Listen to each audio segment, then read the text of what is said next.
Everyone here in Cottage Country has concerns about the environment and the health of our lakes.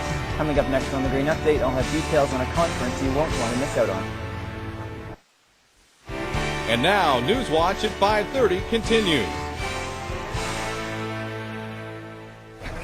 So we're here today on the shores of Little Lake in downtown Peterborough.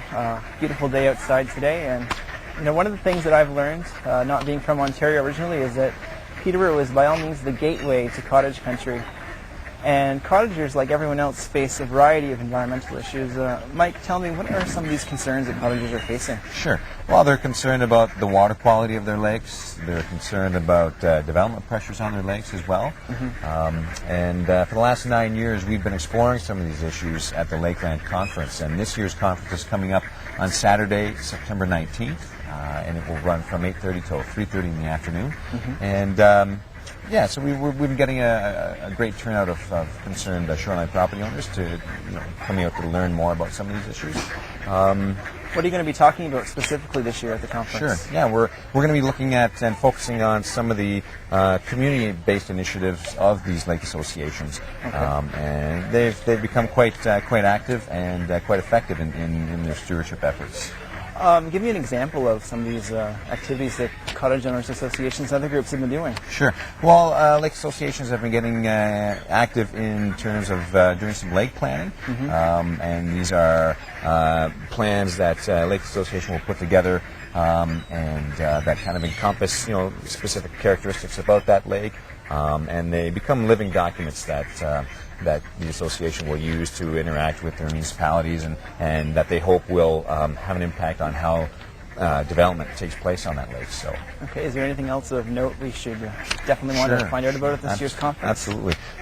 We'll be talking about the community initiatives of the Haliburton and the Bancroft areas, fish hatcheries. These are volunteer-driven initiatives that they're working to maintain a healthy stock of lake trout in the area's lakes. Okay.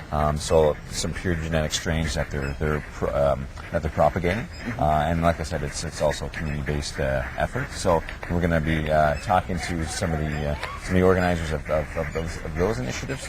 We'll also be talking about lake algal blooms with Anna DeSalis from the Ministry of the Environment.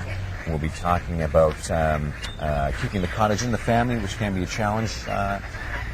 We'll be having Peter Lillico, who's an estate planning lawyer. He'll be talking about that as well. And then we'll also be talking about wetland pressures, or development pressures on wetlands that a lot of times are associated with our lakes as well. So. Exactly. And I understand there's something really cool. It's weather and art, and we're not going to be giving Jay Scullin a crayon, are we? No.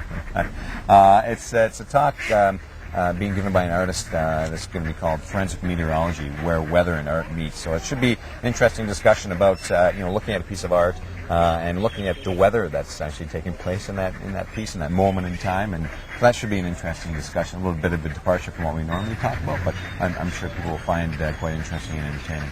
So how can we find out more about this event, Mike? Sure. You can contact me at Peterborough Greenup at 745-3238. My extension is 207. Or you can check us out online at www.lakelandalliance.net or email me at lakelandalliance@cogeco.net. All right. Sounds like a great event. I can't wait to attend. Great. Thanks. And we'll see you again next week on the Green Update. The Green Update is brought to you by the City of Peterborough. Peterborough is a great place to cycle. On the trails, to work, to school, or to a friend's house. Get out and get active by cycling. A message from the City of Peterborough.